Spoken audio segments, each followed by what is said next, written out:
근데 이제 지금 한국 같은 경우는 말씀하신 대로 지금 경기가 중국과의 경쟁 때문에 어려우면서 가격 네, 경쟁력 때문에 네, 뭐 이런 조선 자동차, 철강, 화학 이런 쪽에 계속 그래도 어떻게든 이걸 예, 살려보려고 노력을 하잖아요. 네, 이게 네. 사실 일본이 예전에 그랬던 데자뷰네요, 이게. 맞습니다. 똑같습니다. 아, 네, 그러니까 여기서 우리가 그러한 일본이 했던 방식을 그대로 가면 네, 우리 역시 일본처럼 어려움을 네, 겪을 수 있는데 예, 그거를 뚫을 수 있는 거는 일본 기업들이 그렇게 새로운 4차 산업 같은 데 네, 집중했던 것처럼 네, 네, 우리도 이제 그런 방향으로 가야 된다는. 네, 맞습니다.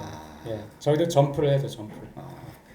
이미 이 책에서는 네, 한국이 불황이 올 것이다가 아니라 이미 네, 불황에 네, 진입했다라고 네, 네, 단언하셨거든요. 네. 근거가 뭘까요?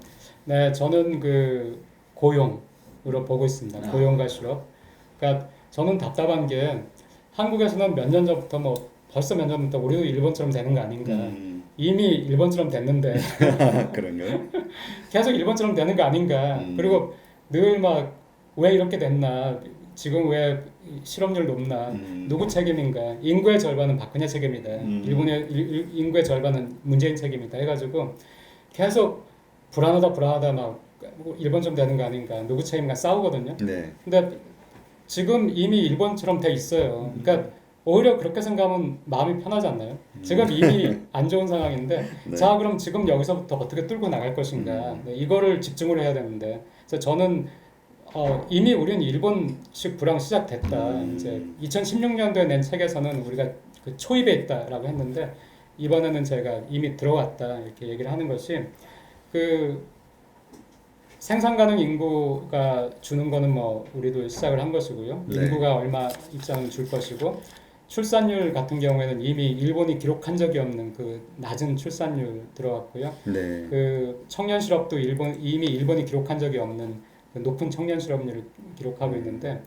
그 미국에서도 그 버블이 끝나고 나서 양적 완화를 했을 때 양적 완화를 끝낼 때 그 연준의 옐런 의장이 가장 중요시 시장에서 계속 양적 완화 끝낸다 하는데도 안 끝내고 끌 때 가장 중요시했던 것이 고용이었거든요. 네, 그러니까 고용이야말로 일자리야말로 개인의 삶에 그냥 그거는 삶이잖아요. 네, 일자리 자체가. 그러니까 그 경제가 아무리 GDP 성장률을 회복했다 하더라도 만약에 일자리가 회복이 안 되면은 개인 중에 실업이 많고 가게에 실업자가 많아가지고 고통받는 사람들이 있다면은 경제가 결코 회복된 것이 아니다라는 철학으로 옐런 의장이 고용이 회복될 때까지는 양적 완화를 끝내지 않겠다 이렇게 했던 것처럼 저도 고용을 보는 것이 뭐 부동산 뭐 증권 뭐 이런 것이 아니라 그것들은 얼마든지 거품이 될 수 있지만 일자리는 거품이 아니거든요. 네, 그러니까 일자리를 봐야 되는데 지금 한국의 고용 사정이 굉장히 아시다시피 안 좋습니다. 네. 네. 고용의 또 양도 안 좋지만 양은 어느 정도 회복이 한다 하더라도 고용의 질이 굉장히 안 좋기 때문에 저는 지금이 이미 일본식 불황에 들어왔으니까 예, 그 이제는 여기서 나가는 거를 의논을 해야 되지. 그렇죠. 더 이상 이거 누구 책임인가 따지는 거는 중요하지 않다고 생각합니다. 그렇죠. 우리 한국의 뭐라 그럴까요? 좀 안 좋은 습성 중에 하나인 것 같기도 한데 뭐가 잘못된 일이 있으면은 남 탓만 먼저 일단 하려고 하는. 네, 근데 지금 책에서도 말씀하셨지만 미국에서 그 2008년도 금융위기가 있고 난 다음에 네, 민주당, 공화당 예, 의원들이 합심을 해가지고 왜 네, 위기가 일어났는지 그 예, 보고서를 작성했잖아요. 어떻게 맞습니다. 해결할 수 있을까 앞으로 또 예, 예, 생기면 예, 예. 뭔가 이런 그 미래지향적인 이런 의논을 네, 해야 되는데 우리는 네, 자꾸 그냥 남 탓만 하면서 정쟁만 하는. 네, 이건 뭐 여야를 그러니까요.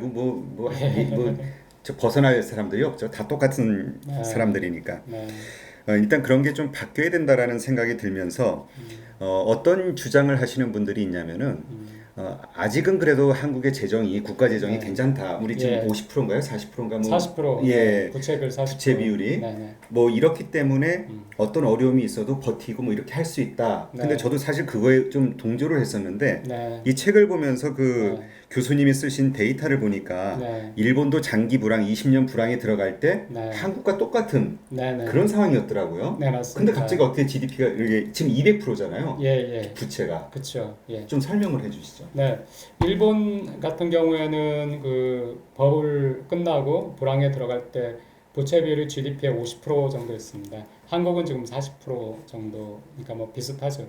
근데 이게 50%에서 100%까지 되는데 한 9년이 걸렸고요. 그 그 100%에서 200% 되는데 한 또 11년 걸렸으니까 100%까지 가는데 9년 정도밖에 걸리지 않았거든요. 네. 근데 일본은 한 가지 안 좋았던 것은 그 버블기 이전에 혹은 버블기에 그 연금 시스템이라든가 뭐 건강보험 이런 게 만들어졌으니까 너무 과도하게 그 연금 지급이 된 거예요. 그 네. 당시에는 그 은퇴하신 분들한테. 그러니까 이 시스템이 한번 잡히면은 이 시스템은 자동으로 정부 돈을 쓰게 되는 것이기 때문에 적자가 나도 이걸 막을 수가 없는 거예요. 이게 법을 개정해가지고 이거 어떻게 하지 않는 이상에는 그러니까 계속해서 그뭐 정부 적자가 계속 누적이 되고 부채가 누적이 돼가지고 순식간에 100%까지 갔는데 근데 저도 아까 말씀하신 것처럼 지금은 정부 재정이 튼튼하니까 그리고 경제가 불황에 들어가 있으니까 정부 재정을 과감하게 써야 된다는 거에 사실은 동의합니다. 네. 왜냐하면 일본은 재정 건전을 하겠다 해가지고 부채 비율 낮추겠다 할 때마다 과거에 실패했거든요. 네. 근데 경기가 살아나고 나니까 그 부채 비율이 지금 현재는 일본이 부채 비율이 높지만은 부채 비율 GDP 대비 정부 부채 비율이 지금 3, 4년간은 증가하지 않고 있어요. 그게 경기가 살아나니까 세금 수입이 많아져 가지고 그게 유지가 되거든요. 그러니까 우리도 경기가 살아나고 나서 부채 비율이 더 이상 높아지지 않도록 하기 위해서 지금은 쓰는 것이 맞는데 하지만은 한국은 200%까지 도저히 갈 수가 없습니다. 왜냐하면은 일본 정부가 부채라는 건 정부도 돈을 빌리잖아요. 누군가한테. 네네. 누구한테 빌리냐? 그럼 누구한테 빌릴 것이냐?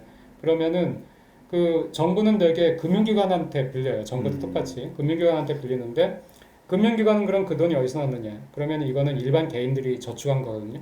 그러니까 일반 개인이 일본은 한국하고 다르게 부동산이 그 폭락했고 이제 더 이상 부동산 필패도 부동산 뭐 그 불패도 없이 네. 돼버렸기 때문에 부동산에 대해서는 거주 개념이지 뭐 투기는 아니거든요. 네. 그 쌀 때 사야 된다 하는 팔 거면은 웬만하면 비쌀 때 판다 이건 있습니다. 일본도. 하지만은 이 부동산을 사고 팔아 가지고 인생 고쳐보겠다. 돈 벌겠다. 네, 이거는 정말 없어요. 이런 생각까지 일본 사람은 내가 본 적이 없어요.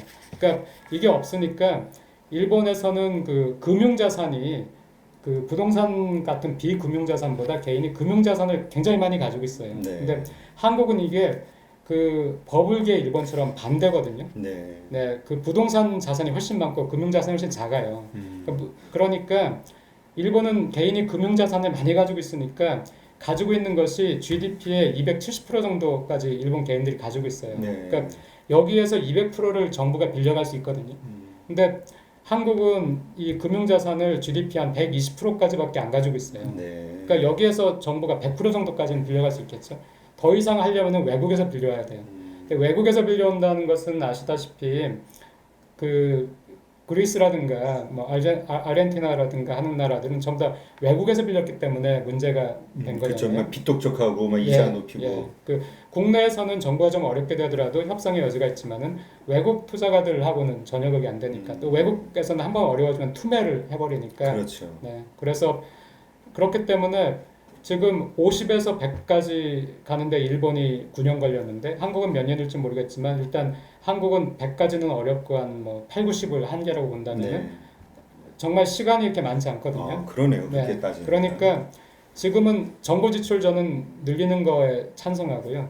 그 40%막 이 한계 가지고 막 할 건 아니고 더 늘리면 찬성하는데 이 60%, 70%, 80%막 계속 높아지지 않기 위해서는 이걸 정말로 이 경기 살리는데 장기적인 또 비전을 가진 곳에 정말로 잘 써야 되니까 지금은 어디에 어떻게 쓰는 것이 정말로 좋은가에 집중을 해야 된다고 생각합니다. 그러겠네요. 네. 그러니까 그 재정 상태는 일본이 그 어려워지기 전하고 비슷하지만 예. 처한 환경은 훨씬 열악하네요, 우리가. 그리고 네. 빠른 시간 내에 이걸 해결해야 되는 상황인 예, 거고. 그렇습니다.